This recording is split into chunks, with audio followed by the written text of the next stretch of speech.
Matrudevobhava. Yeah కుక్షి వివరే కృత్వా స్వయం రక్షతి సర్వతః నమామి జననీం దేవీం పరా ప్రకృతి రూపిణీం కృచ్ఛేణ మహతా దేవ్యా ధారితోహం యదోదరే తత్ప్రసాదాత్ జగద్దృష్టం మాతర్నిత్యం నమోస్తుతే. పృథివ్యా యాని తీర్థాని సాగరాదీని సర్వతః వసంతి యత్ర తాం నౌమి మాతరం భూతిహేతవే. మాతృదేవో భవ, పితృదేవో భవ. ఇప్పుడు మనము చాలామంది కోరిక మేరకు శని భగవానుడు అంటే ఈ రోజు నుంచే ప్రారంభమవుతున్నది 2026 సంవత్సరం. ఈ సంవత్సరం రోజుల్లో ప్రధానంగా ఉండేటువంటి గ్రహాలన్నిటి గురించి కూడా మనం సంవత్సర ఫలితాల్లో చెప్పుకున్నాము. కానీ కొంతమంది ఎక్కువగా శని భగవాను యొక్క దృష్టి చేత కానివ్వండి, స్థాన బలం కానివ్వండి, స్థానం బలం లేకపోవడం వల్ల కానివ్వండి, శని భగవాను చేత బాధింపబడేటటువంటి వారు ప్రత్యేకించి మాకు శని గ్రహ ప్రభావం ఈ 2026 సంవత్సరంలో ఏ ఏ రాశుల వారికి ఎలా ఉంటుంది చెప్పమని అడగటం జరిగిందండి. దాని గురించి కేవలం మనం ఇప్పుడు శని భగవాను యొక్క ప్రభావం ఈ సంవత్సర కాలం పాటు 2026లో ఏ విధమైనటువంటి ప్రభావం ఉంటుంది అనేటటువంటిది వారు అడిగిన కోరిక మేరకు నాకు తెలిసినంత వరకు చాలా విపులంగా చెప్పడానికి నేను ప్రయత్నిస్తాను. ఇక్కడ ఈ సంవత్సర కాలం పాటు కూడా ఈ శని భగవానుడు మీనరాశిలోనే సంచారం చేస్తూ ఉన్నారు. అయితే ఈ శని భగవానుడు సామాన్యంగానే ఈ గోచార రీత్యా 3 జాగాల్లో 3 రాసులలో శుభ ఫలితాలు ఇస్తూ ఉంటారు. మిగతా అంతా కూడా అంటే 3 పోతే ఇక 9, 4 చూసి చూడనట్టుగా పోతూ ఉంటారు. 5 రాసుల్లో మాత్రం కొంచెం విపరీతంగా బాధిస్తారు. ఎట్లా అంటే 5 రాసులు ఏవంటే 7.5 అదే 7 నాటి శని 3 రాసులు, జన్మరాశికి వెనక రాశి, జన్మరాశికి ముందు రాశి, ఇట్లా 3 రాశులు అయిపోయినాయి అక్కడికి. ఇక అర్ధాష్టమ అంటే 4వ స్థానంలో శని భగవానుడు సంచరించేటటువంటి కాలంలో అష్టమ అంటే 8, అర్ధాష్టమ అంటే 4. అందుచేత అర్ధాష్టమ శని ఉన్న వాళ్ళని కూడా చాలా ఇబ్బంది పెడుతూ ఉంటారు ఆయన. అలాగే అష్టమ శని, అష్టమ స్థానం అంటే ఆయుస్థానం, ఆయు కారకుడు కూడా ఈయనే. కాబట్టి అష్టమ శని అనేటటువంటిది కూడా చాలా ప్రమాదకరమైనటువంటిది, కొంచెం ఎక్కువ ఇబ్బందులు గురి చేసేటటువంటిది.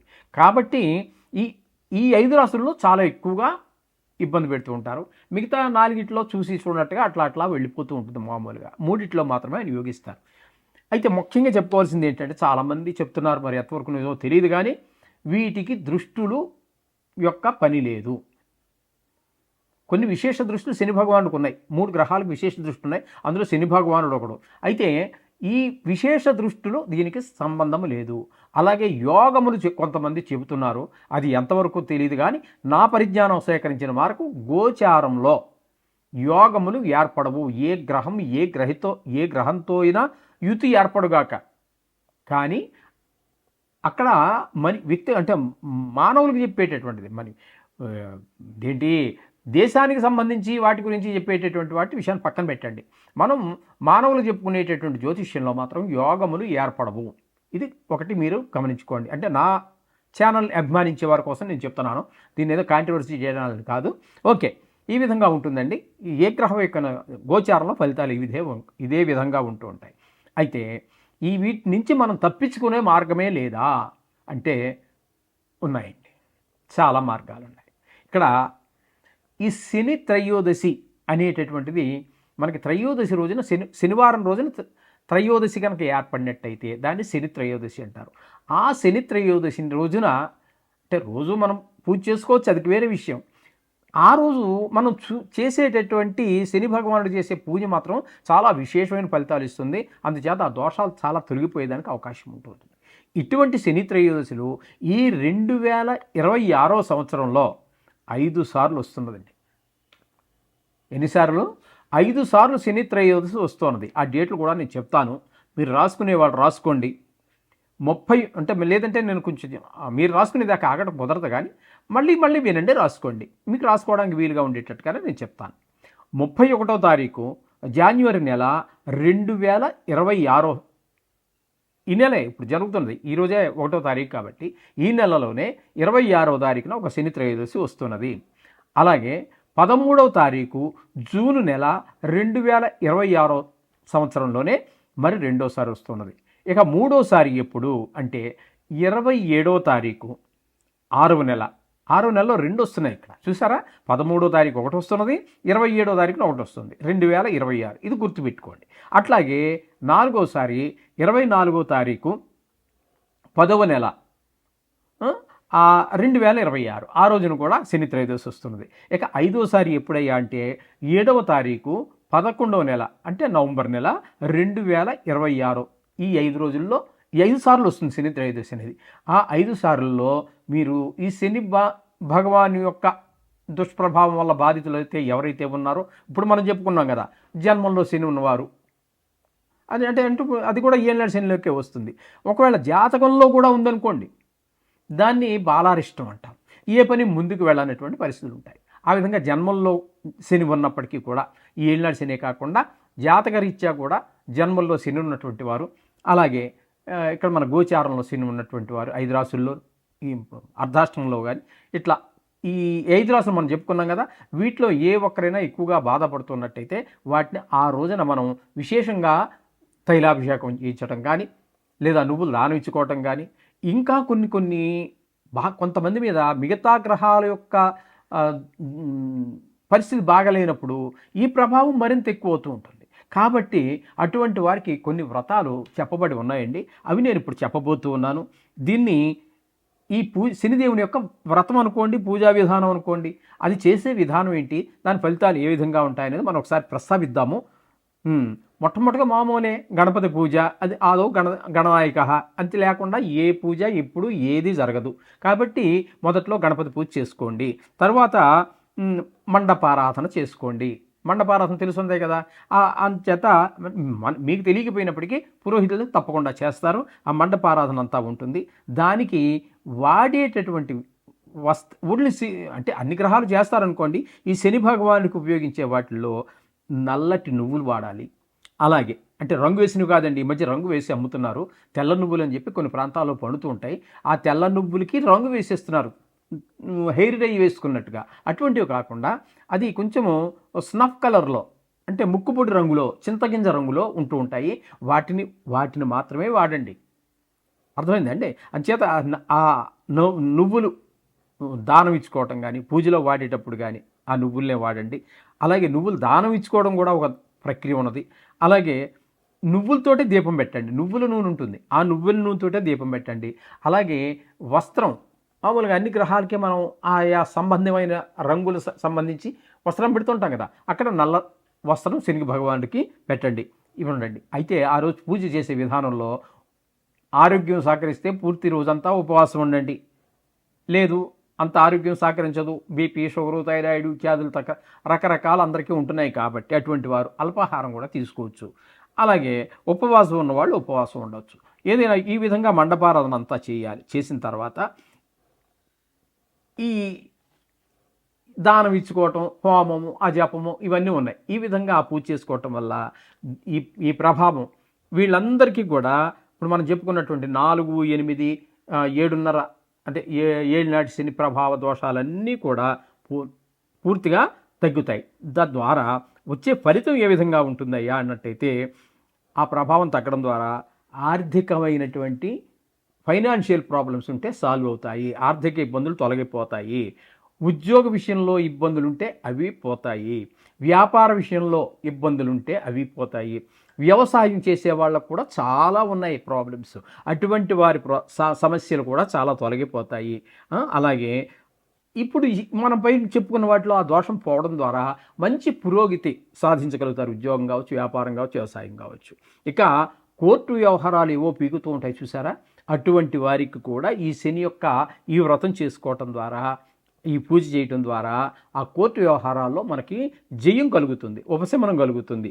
ఇక కొంతమందికి ఆరోగ్యం బాగుండదు. అష్టమస్థితి ఉందనుకోండి, అది ఆయుస్థానం, ఆయుష్కారకుడు. అది వాళ్ళకి కొంచెం ప్రాణభయం ఉండేటువంటి అవకాశం ఉంటుంది. అటువంటి వాళ్ళకి అనారోగ్యాలు వచ్చే అవకాశం ఉంటుంది. వాళ్ళందరికీ కూడా ఆరోగ్యం బాగుండేటటువంటి ఉంటుంది, దీర్ఘాయుష్ వస్తుంది.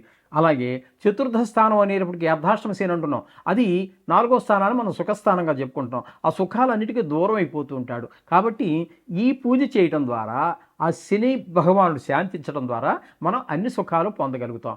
ఇన్ని ప్రయోజనాలు ఈ శని భగవాను యొక్క వ్రతం ద్వారా మనకు సంక్రమిస్తాయి. ఇది అందరూ గుర్తుపెట్టుకోండి. 1-4 సార్లు వినండి. ఇది ఖచ్చితంగా చెప్తున్నాను. ఇంతవరకు ఎవరు చెప్పి ఉండకపోవచ్చు, తెలియదని కాదండి. ప్రత్యేకించి శని గురించి చెప్తున్నాను కాబట్టి నేను చెప్తున్నాను. ఇది చాలా ఇంపార్టెంట్గా మీరు తీసుకుంటారని నా భావన. ముఖ్యమైనదిగా, చాలా ముఖ్యమైనటువంటి విషయంగా మీరు తీసుకుంటారని నా భావన. ఇకపోతే ఇందులోనే ఈ సంవత్సర కాలంలో అంతా ఇలాగే ఉంటుందా అంటే కొన్ని మార్పులు చేర్పులు ఉండొచ్చు. వక్రగతి, రిట్రాగ్రేషన్ అంటాం మనం ఇంగ్లీష్లో. దీన్ని వక్రగతి కూడా కొంత నడుస్తోంది ఈ సంవత్సర కాలంలో. అదేంటంటే ఎప్పుడంటే 2026లో 7వ నెలలో, అంటే జూలై నెలలో ప్రారంభం, 26వ తారీఖున ప్రారంభమయ్యి 10వ తారీఖు 12వ నెల డిసెంబర్ 26 వరకు కూడా వక్రగతిలో, అంటే సుమారుగా 137-138 రోజుల పాటు అక్కడ సంచారం చేస్తున్నారు. అయితే ఈయన ఇక్కడి నుంచి మళ్ళీ వెనక్కి వెళ్ళే ప్రసక్తి లేదు. ఆయన అక్కడే ఉంటారు, శని భగవానుడు అదే మీనంలో ఉంటారు. కానీ ఫలితాన్ని మాత్రం వెనక స్థాన ఫలితాన్ని ఇస్తారు. ఇది గమనించుకోండి. ఓకే, ఇది అందరూ గుర్తుపెట్టుకోండి. కుంభరాశి వారికి శని భగవానుడు 2026వ సంవత్సరంలో ఏ విధమైన ఫలితాలు ఇవ్వబోతున్నారు? శుభ ఫలితాలు ఇవ్వబోతున్నారా, అశుభ ఫలితాలు ఇవ్వబోతున్నారా, అది తెలుసుకుందాం. తెలుసుకున్న తర్వాత శుభ ఫలితాలు అయితే ఈ విధమైనటువంటి పరిహార క్రియలు అవసరం ఉండదు. ఒకవేళ చెడు ఫలితాలు ఇచ్చేటట్టయితే ఏ విధమైన పరిహార క్రియలు చేసుకోవాలనేది మనం చెప్పుకుందాం. ఓకే, ఇప్పుడు ఈ కుంభరాశి వారికి అంటే మీనంలో సంచారం చేస్తున్నారు కాబట్టి ద్వితీయ స్థానంలో సంచారం కింద మనం శని భగవానుడి సంచారం ద్వితీయ స్థానంలో జరుగుతోంది. కాబట్టి అక్కడ ఆయన ఇచ్చే ఫలితం ఏంటంటే సదా క్లేశం వృధా వైరం సతతం కార్యనాశనం సంచార సృజన ద్వేషం స్వజన ద్వేషం పాపచింతాం ధనేశనో. ధనే అంటే ఇక్కడ ధనస్థానం అని అంటారు, 2వ స్థానాన్ని. అదే అందుచేత ధనే అంటే 2వ స్థానంలో, ధనస్థానంలో శని భగవానుడు ఉన్నట్టయితే ఇచ్చే ఫలితాలు ఏంటంటే ఎల్లప్పుడూ విచారాన్ని ఇస్తూ ఉంటాడు. సదా క్లేశం, ఎల్లప్పుడూ ఆ సంవత్సరం పాటు కూడా మీకు క్లేశాలు, విచారాన్ని కలగజేస్తూ ఉంటాడు. వృధా కలహం, వృధా వైరం అంటే వృధాగా వైరం వచ్చేస్తూ ఉంటుంది, శత్రుత్వం పెరుగుతుంది. కారణాలు తగినంత కారణం కూడా ఉండదు, శత్రుత్వం రావడానికి తగినంత కారణం కూడా ఉండదు, వృధా అంతే. అది అలాగ వచ్చేస్తుంటే ఆయన ప్రభావం అలా ఉంటుంది. అలాగే మీరు కార్యనాశనం, మీరు ఏ పని మొదలు పెట్టినా అందులో విజయాన్ని సాధించలేరు, అందులో మీరు ఓడిపోతారు, విజయం సాధించలేరు, పరాజితులైపోతారు, విజయం అయితే మీకు వరించదు. ఈ విధంగా ఉంటుంది.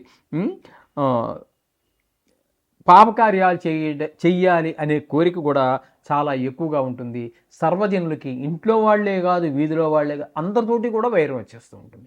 ఈ విధమైనటువంటి ఫలితాలన్నీ కూడా కుంభరాశి వారికి శని భగవానుడు ప్రయత్నిస్తూ ఉన్నాడు.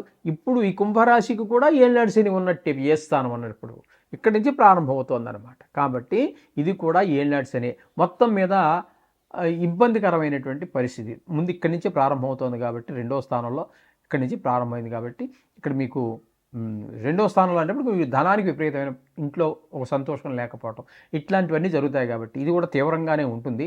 కాబట్టి మీరు కూడా ఈ మనం పైన చెప్పుకున్నటువంటి ఈ 5 శని త్రయోదశిలో ఆ పూజ మనం చెప్పిన పరిష్కారాలు చేసుకోండి, పరిహారాలు. లేదు మండపారాధన అవన్నీ చేసి ప్రత్యేకంగా శని గురించి చేయించుకోండి, దాంతో హోమంతో సహా చేయించుకోండి మీ ఆర్థిక పరిస్థితిని బట్టి. అలాగే ఈశ్వరాభిషేకం చేయించుకోవచ్చని కూడా చెప్పారు, సుందరకాండ పారాయణ చెప్పారు, అలాగే విష్ణు సహస్రనామ పారాయణ చెప్పారు ఈ నవగ్రహ దోషాలు పోవడానికి. అలాగే ప్రత్యేకించి కూడా కొన్ని శ్లోకాలు మనకి విష్ణు సహస్రనామంలో ఈ నక్షత్రానికి ఇది, ఈ నక్షత్రానికి ఇది, ఈ నక్షత్రానికి ఇది అని చెప్పి కూడా కొన్ని శ్లోకాలను నిర్దేశం చేశారు. మీరు నాకు ఫోన్ చేసినట్టయితే నేను తర్వాత మీకు చెప్పగలను. ఓకే, ఇప్పుడు మనకి తగినంత సమయం లేదు కాబట్టి ఎన్నో శ్లోకం అనేది కూడా మీకు వివరంగా చెప్తాను. ఆ శ్లోకం చదువుకున్నా కూడా విష్ణు సహస్రనామం కొంతమందికి నోటుకు వచ్చి ఉంటుంది, వాళ్ళకు కూడా నచ్చున్న వాళ్ళకి ఏముందండి, రెండే లైన్లు కదా శ్లోకం అంటే. మన తెలుగు పద్యం అయితే 4 లైన్లు ఉంటాయి, శేష పద్యంలో అడిగితే మరీ ఎక్కువ ఉంటాయి. ఇందులో రెండే లైన్లు ఉంటాయి కాబట్టి మీరు చాలా సులువుగా మీకు నోటికి వచ్చున్నట్టయితే దాన్ని రోజు ఓ 19 సార్లు చదువుకోండి. ఎందుకంటే ఆయన సంఖ్య 19,000 జప సంఖ్య కాబట్టి రోజు 19 సార్లు చదువుకోండి. మీకు ఈ కష్టాలన్నీ కూడా తీరి చాలా సుఖమైన జీవనం గడపడానికి అవకాశం ఉంటుంది. శుభం భూయాత్.